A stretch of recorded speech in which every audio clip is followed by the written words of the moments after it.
remains of hostages who have been killed will be returned to their families, and a major reconstruction plan in Gaza will begin. This is the ceasefire agreement I introduced last spring.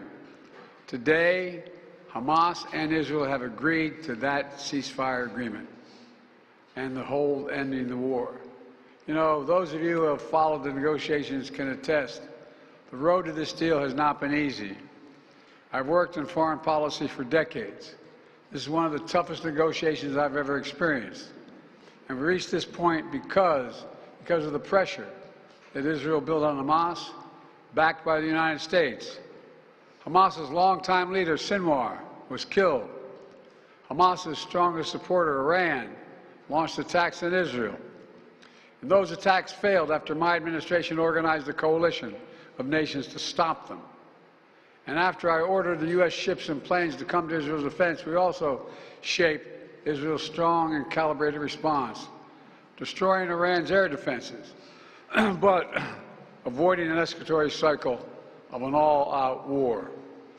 The United States also organized a coalition of 20 countries to stand up to attacks by the Houthis, including their missile attacks in Israel.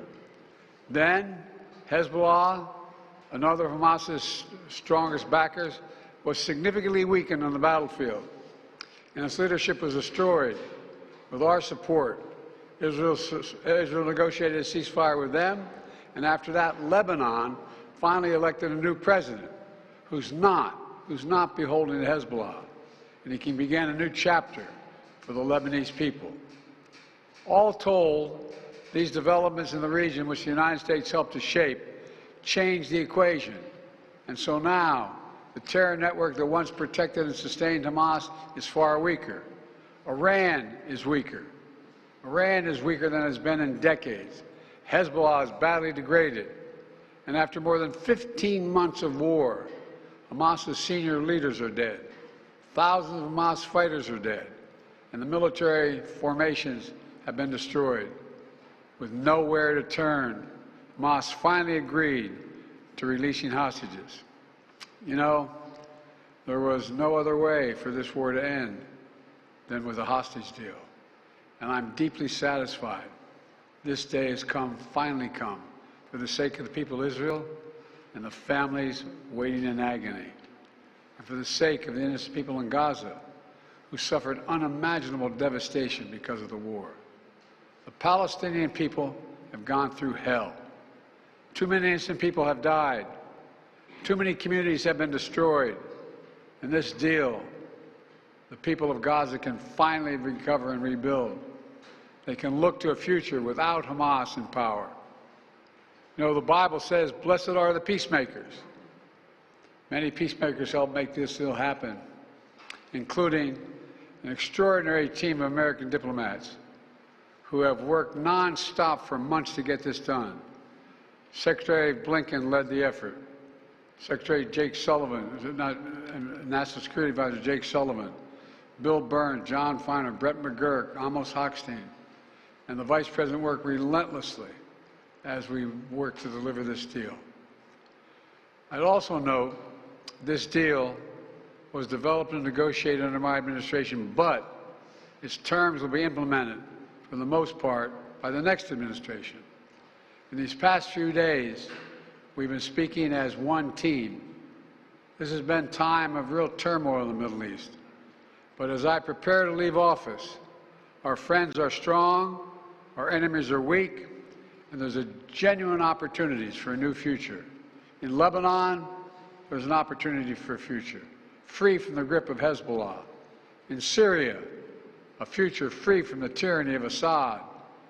And for the Palestinian people, a credible pathway to a state of their own. And for the region, a future of normalization, integration of Israel and all its Arab neighbors, including Saudi Arabia. At the G20 in Delhi in September 23, I rallied key countries behind a vision of an economic corridor from India across the Middle East to Europe. That vision can now become a reality. There are risks as well, including ISIS and Iran, even in a badly weakened state, but we're handing off to the next team a real opportunity. for a better future for the Middle East. I hope they will take it. Let me close with this. My friend for years in the United States Senate, former Senator George Mitchell, who did so much to forge peace in Northern Ireland, once said about diplomacy, he said, it is 700 days of failure and 1 day of success. 700 days of failure and 1 day of success. Well, we've had many difficult days since Hamas began its terrible war. We've encountered roadblocks and setbacks. We've not given up. And now, after more than 400 days of struggle, a day of success has arrived. God bless all the hostages and their families. May God protect the troops of all those who work for peace. Mr. President, how do you see the future of Gaza now? As you were saying, the implementation of this deal will be in the hands of the next administration, and basically they will shape the future of Gaza. So how do you see this future? And also, how much credit do you give to the Trump team for this deal? Trump is already taking credit for it. Well, you know, this is the exact framework of the deal I proposed back in May. Exact. And we got the world to endorse it. Secondly, it's America's support for Israel that helped them badly weaken Hamas and its backers and create the conditions for this deal. And thirdly, I knew this deal would have to be implemented by the next team, so I told my team to coordinate closely with the incoming team to make sure we're all speaking with the same voice, because that's what American presidents do.